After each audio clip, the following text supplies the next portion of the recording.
Hello, അസ്സാം വലൈക്കും. ഇന്ന് ഞാൻ വന്നിട്ടുള്ളത് ഇന്നത്തെ ദിവസം ഞാൻ ചെയ്ത ഒരു കുഞ്ഞു വർക്കുമായിട്ടാണ്.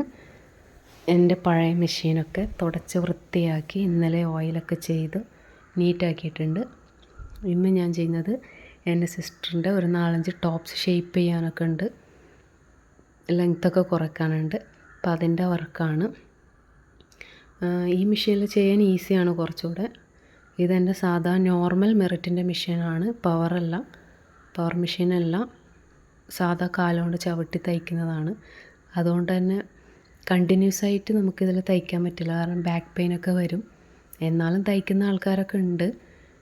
പിന്നെ ഇന്നത്തെ കാലത്ത് കുറേ പവർ മെഷീൻസ് അവൈലബിൾ ആയിട്ടുള്ളത് കൊണ്ട് തന്നെ അധികം ആൾക്കാർ അതിനെയാണ് ഡിപ്പെൻഡ് ചെയ്യുന്നത്.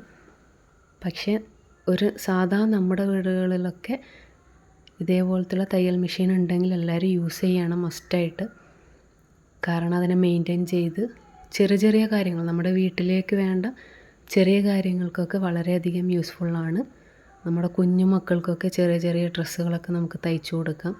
വലിയ മോഡലും കാര്യങ്ങളൊന്നും ഇല്ലെങ്കിലും ചെറുതായിട്ട് നമ്മുടെ വീട്ടിലെ ഡെയിലി യൂസിനൊക്കെ വേണ്ട കാര്യങ്ങളൊക്കെ ചെയ്തു കൊടുക്കാം. അതിലൊക്കെ എനിക്ക് ഭയങ്കര ഇൻട്രസ്റ്റിംഗ് ആണ്. പക്ഷെ ചെറിയൊരു മടി ഉണ്ടാവാറുണ്ട് ഇടയ്ക്ക്. എന്നാൽ നമ്മൾ കറക്റ്റായിട്ട് മെയിൻറ്റെയിൻ ചെയ്താൽ മെഷീൻ അതുപോലെ നമ്മളോട് സഹകരിക്കും. മെഷീനെ തീരെ യൂസ് ചെയ്യാതെ നമ്മൾ ഒരു മൂലയിൽ ഒതുക്കി വെച്ച് പൊടി പിടിച്ച് കഴിഞ്ഞാൽ പിന്നീട് ആ മെഷീൻ എടുക്കാൻ നേരത്ത് നമുക്ക് ഒരുപാട് ബുദ്ധിമുട്ടുകളുണ്ടാവും. അതുകൊണ്ട് എല്ലാവരും നന്നായിട്ട് സൂക്ഷിക്കുക.